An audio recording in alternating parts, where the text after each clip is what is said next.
Hey friends, welcome to part 2 of the data modeling.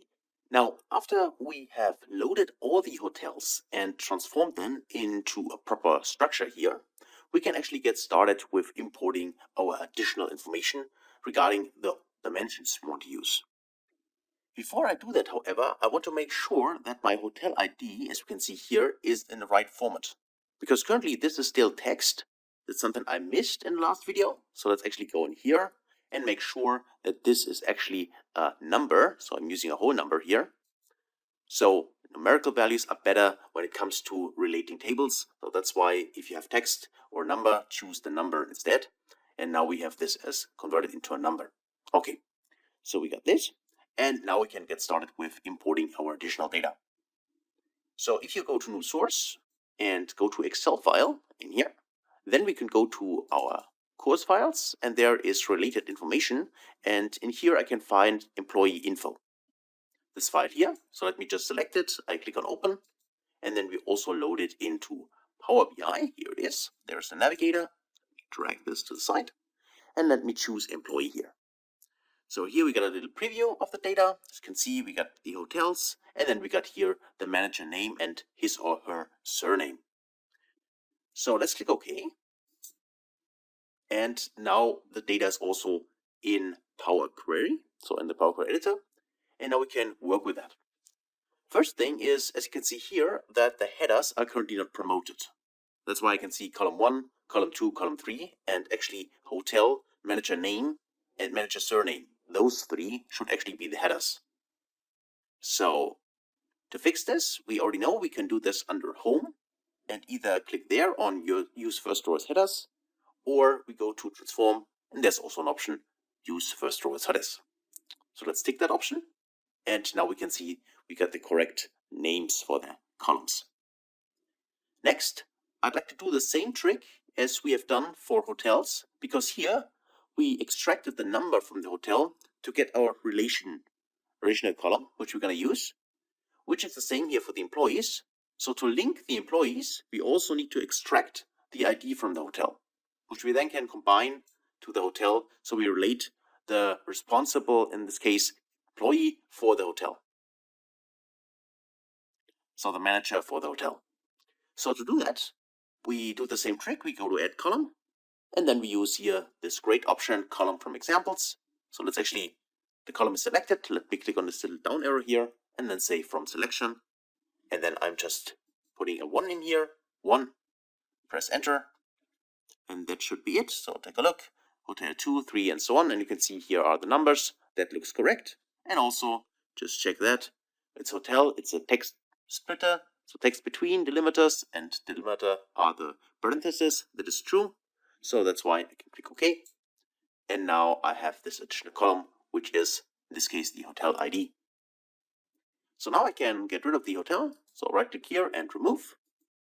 And then I also drag this front and make sure that this is called hotel ID. So I name it hotel ID. And I also want to make sure that the data type, that is very important, is the same. So because we converted this into a number, in a whole number to be exact, this also needs to be a whole number to link those two tables. So we can go here and just check here the whole number, that is. And now we have our mapping column from the employees to the hotels. Now let's get even further. So let me just link, in this case, or merge to be precise, the employees to the hotels. Because there's one additional thing which I personally don't like in here, which is we have duplication in here. So as you can clearly see, we have here hotel managers, and if we map them to the hotels, we will get, as you can see here, repeating information. So here we have Jeff Bezos, for instance, who is responsible for hotel number 1. But obviously he's also responsible for hotel number 6. And then he's also responsible for a few additional hotels maybe. So we have duplication in here in the data. So how can we fix this? Well, to do this, we first map the employees to the hotels and then create an index. So let me show you how that works. So let's go to hotel and then go to, in this case, I'd like to actually transform that and I'd like to merge it. So I need to go to, just check here, to home. There it is. Under merge queries, here we go. So let's click on this and say merge queries. So we could also merge it as new. If we consider those as staging tables, we could say, okay, merge the query as new. Then we could say, in this case, here we have our hotels, and we would like to merge it with the employees.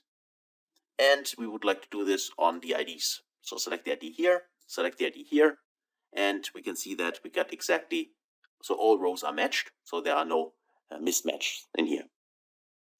So let's click OK. And this gives us a new table, which is this hotels. And here we have a table. And if you click next to the table, you get a preview, and you can see what's inside. It is the hotel ID, as well as information about the manager, which gets mapped from the employee table. Now for that, what we need is we just need one information here, and I'm using the surname. We could also choose the manager name, but in case there are two managers have the same name, then this might be an issue. So I'm choosing the surname for now. So let me just click on the expand option here, and then untick this original column name as prefix, because we don't want to have a column like employee dot manager surname or employee dot manager name. We just want to have manager name. That is why I untick this one, click the manager surname here, click OK. And then we should see, as you can see here now, Bezos, for instance, who is responsible for hotel number 1, which is true.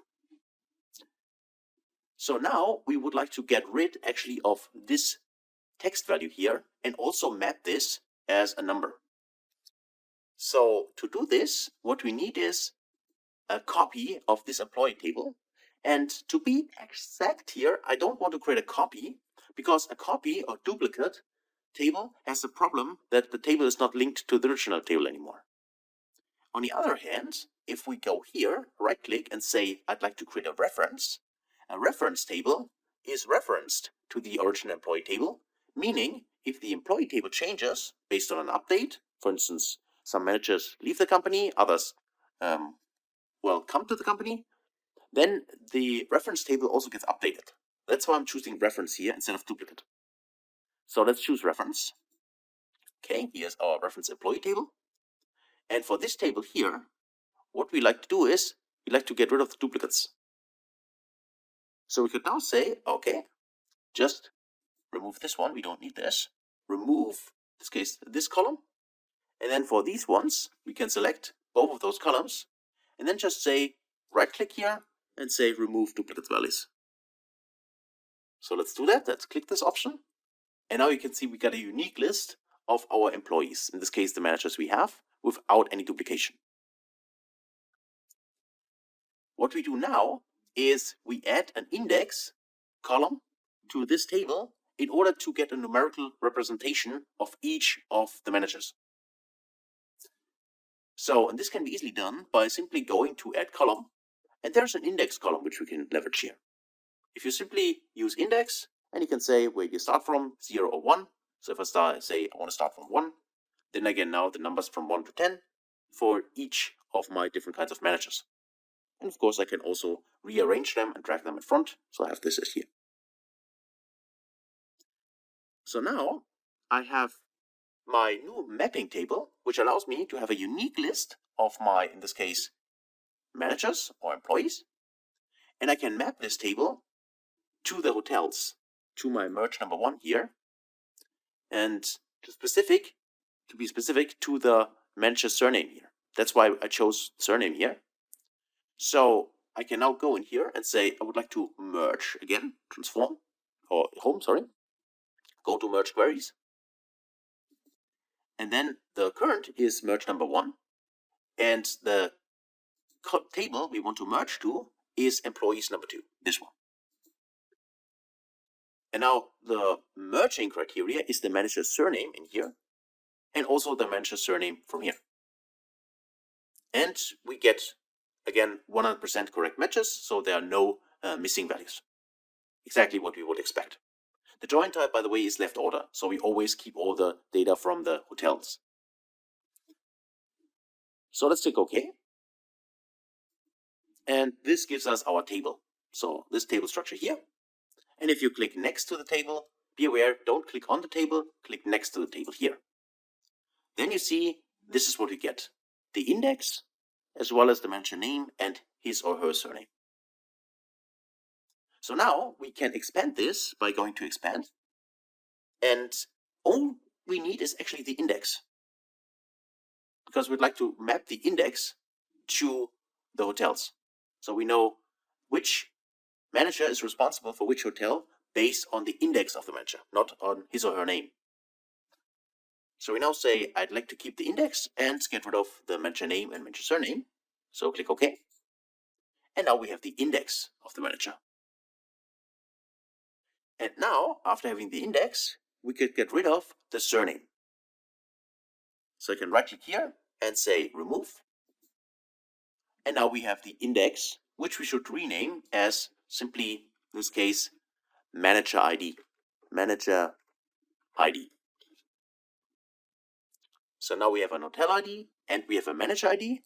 And this manager ID can be now linked, we can link it to, in this case, the employee table we have here, which is this one, where we also have the ID.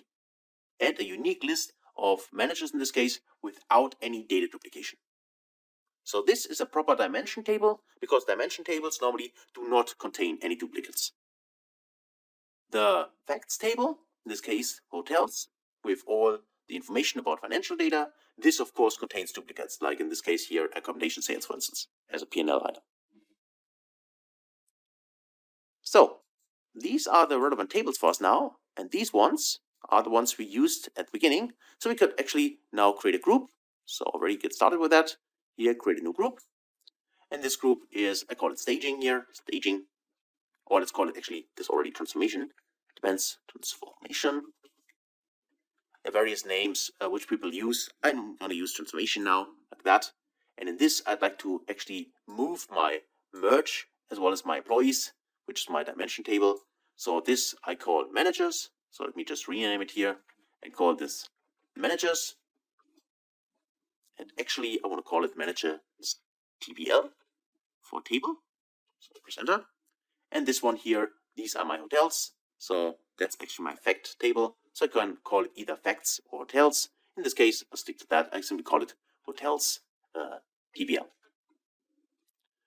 Just want to mention, some people prefer to have something like dim underscore manager table for dimension tables, or for instance, facts underscore hotel TBL. You can also name it this way, right? It depends on your naming convention.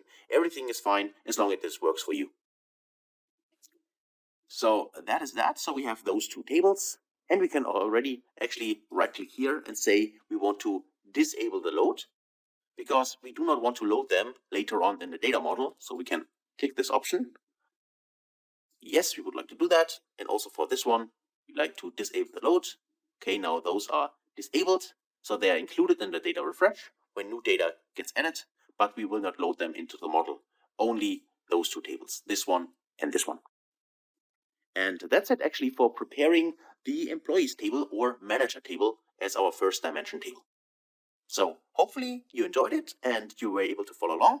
If you have not done so far, please do this practice yourself. And then I hopefully see you in the next video. Until then, best guys.